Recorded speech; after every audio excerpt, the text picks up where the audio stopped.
Hello everyone, welcome to the channel. इस video में हम ये जानेंगे कि हीली क्या है एंड उसके पीछे का साइंटिफिक बेसिस क्या है। अभी तक के मेरी जितनी भी लोगों से बात हुई है, मैंने ये पाया है कि अक्सर लोग हीली को साइंटिफिक एंगल से, वैज्ञानिक रूप से समझने में उतना कंफर्टेबल नहीं हो पाते हैं। हालांकि इसके पीछे का साइंस एंड टेक्नोलॉजी बहुत ज्यादा वास्ट है, बहुत ज्यादा बड़ा है एंड उसका एक बहुत छोटा सा हिस्सा ही है जो मैं भी समझता हूँ। तो उसी हिस्से को मैं अपनी भाषा में अपने तरीके से समझाने का एक ट्राई करूंगा आपको, और ये वीडियो वही एक कोशिश है।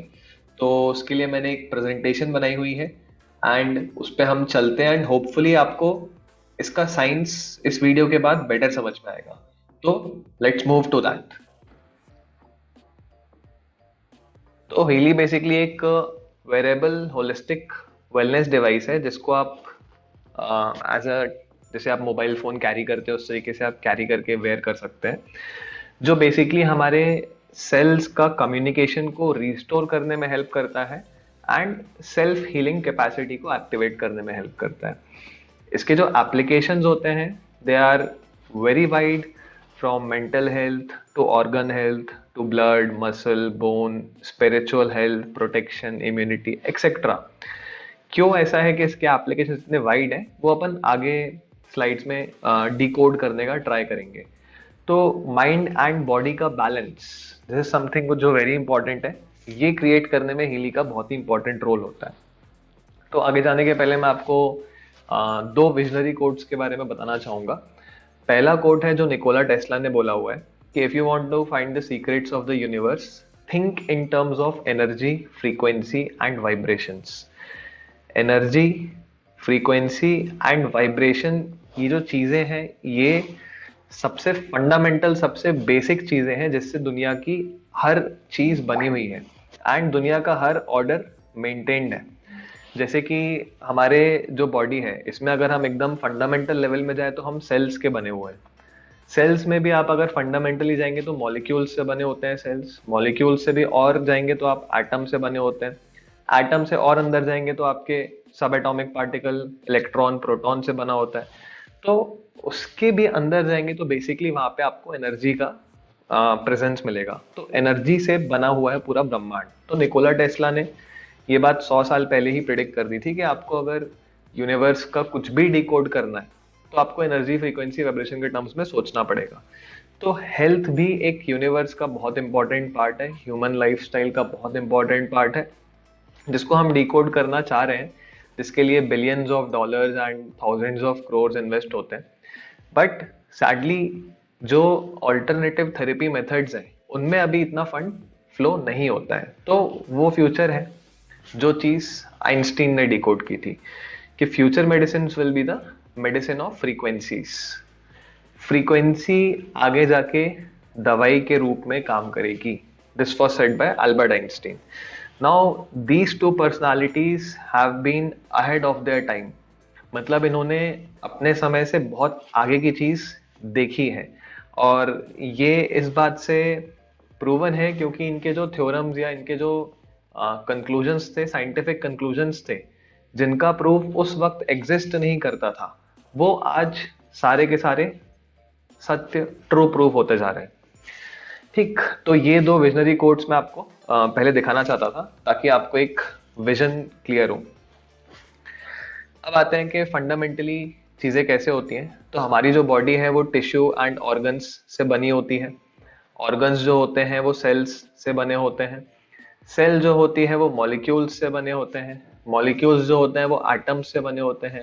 एटम जो होते हैं वो सब एटॉमिक पार्टिकल से बने होते हैं। एंड सब एटॉमिक पार्टिकल्स जो है इनके बीच में कोऑर्डिनेशन या इनके जो बिल्डअप है वो एनर्जी, फ्रीक्वेंसी एंड वाइब्रेशन होता है। एंड ये थाउजेंड्स एंड नॉट थाउजेंड्स, ये क्रोर्स ऑफ सब atomic particles, millions and millions of सब एटॉमिक पार्टिकल्स जो हैं, इनके बीच में जो कोऑर्डिनेशन एस्टैब्लिश्ड है, जैसे कि हमारा हर एक सेल हर दूसरे सेल के साथ एक कोऑर्डिनेटेड तरीके से काम करता है, तभी हम अपनी जिंदगी हेल्दी तरीके से जी पाते हैं। तो वो आपकी इंफॉर्मेशन फील्ड या फिर बायो एनर्जेटिक फील्ड के थ्रू होता है। इसमें बहुत डीप जाने की जरूरत नहीं है, क्योंकि ये एक पूरा का पूरा अलग डोमेन है। ठीक, आगे चलते हैं।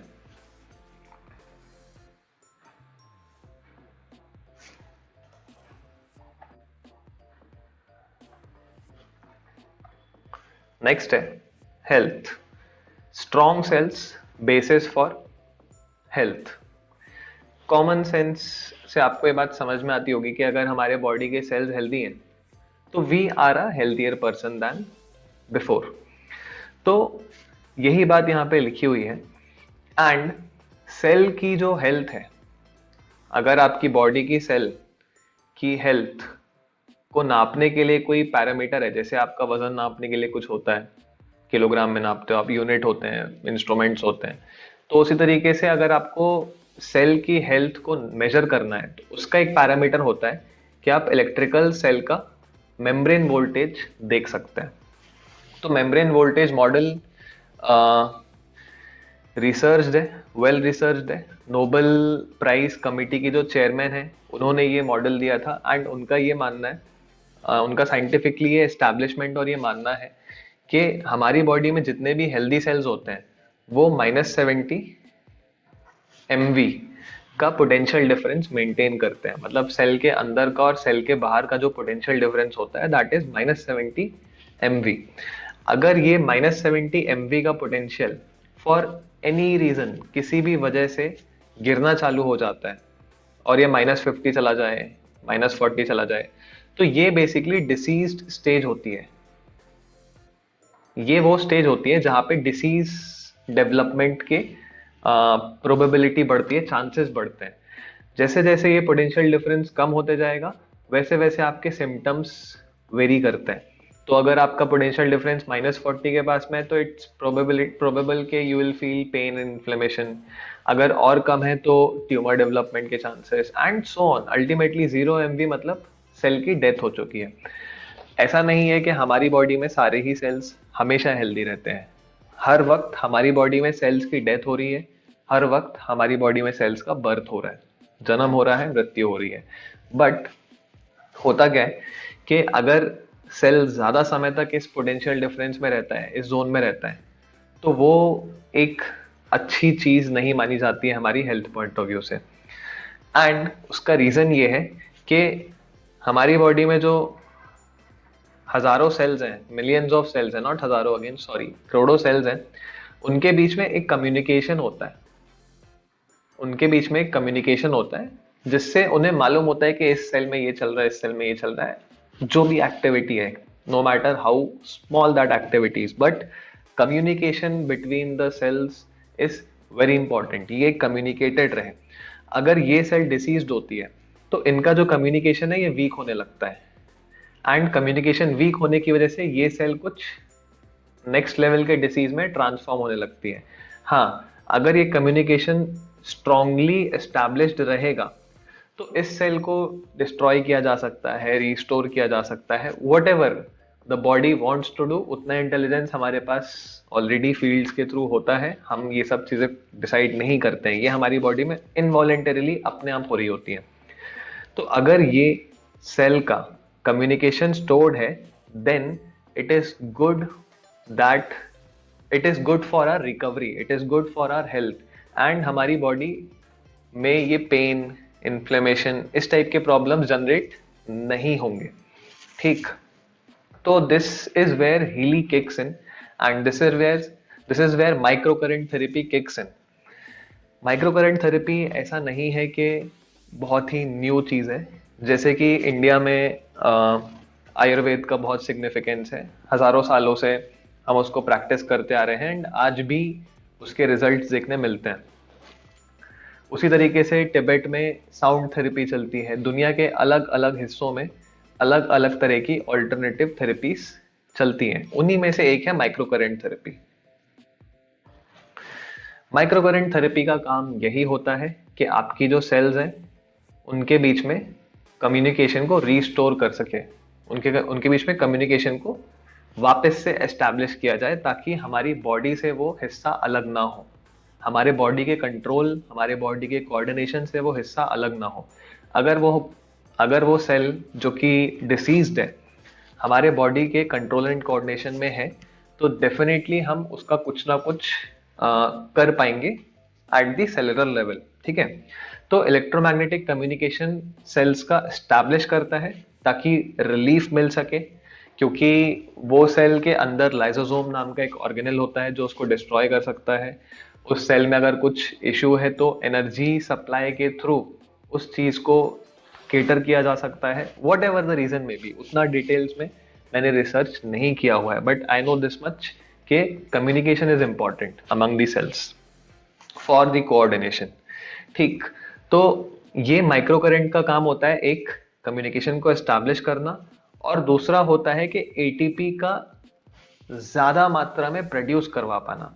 तो ये पाया गया है कि as much as 500% increase in ATP production हो जाता है using micro current therapy. ATP क्या होते हैं? एटीपी हमारी बॉडी में एनर्जी के करेंसी होते हैं। जैसे हम इकोनॉमिक ट्रांजैक्शन के लिए रुपया के साथ कोई भी चीज डील करते हैं, वैसे ही हमारी बॉडी में एनर्जी का करेंसी जो है वो एटीपी है। कहीं भी बॉडी में जरूरत पड़ती है तो एटीपी मॉलिक्यूल के फॉर्म में ही एनर्जी यहां से वहां मूव होती है। तो अगर एटीपी प्रोडक्शन इंक्रीज हो पा रहा है उस जगह का जहां पे डिसीज्ड होने की प्रोबेबिलिटी है, डिसीज्ड माइक्रो वोल्ट पे आपकी सेल खड़ी हुई है, तो आपकी हीलिंग बहुत ज्यादा फास्ट हो जाती है। डैमेज्ड टिश्यू जो है उसकी रिकवरी आपकी बहुत ज्यादा फास्टर होती है। अब माइक्रो करंट हो गया। सिमिलरली मैं आपको साउंड थेरेपी का ऐसे ही एक जिक्र करना चाहता था कि टिबेटियन सिंगिंग बोल्स का बहुत स्ट्रॉन्ग नॉलेज फोर्स है उन लोगों के पास कि वो वहां पे यूजिंग साउंड हमको स्ट्रेस रिलीफ दे सकते हैं and they can heal various problems of human body. So again, this is some knowledge that they have in their land. Microcurrent therapy is one of the knowledge जो दुनिया में exist करती है। Healy ने इस माइक्रो करंट को हमारी body में देने के लिए एक गैजेट बनाया है।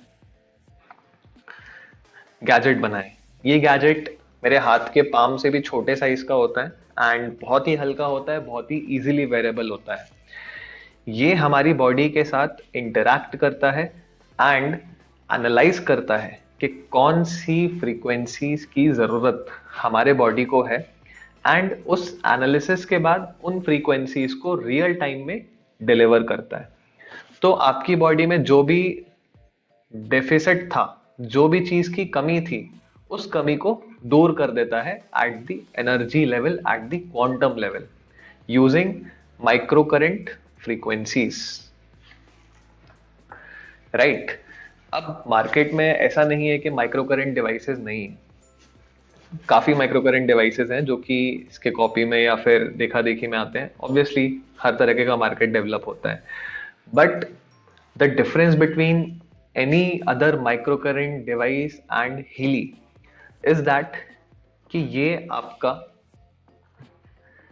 रियल टाइम में डिटरमाइन करेगा कि कौन से फ्रीक्वेंसीज आपको देने हैं। सपोज मैंने अगर ये डिवाइस लगाया तो मुझे इसने एग्जाम्पल फॉर एग्जाम्पल, वैसे तो बहुत सारे फ्रीक्वेंसी सेट्स होते हैं बट मैं एक एग्जाम्पल के तौर पे आपको देता हूँ कि मुझे इसने 100 हर्ट्स और 52 हर्ट्स एग्जाम्पल के रूप में दो फ्रीक्वेंसीज दिए।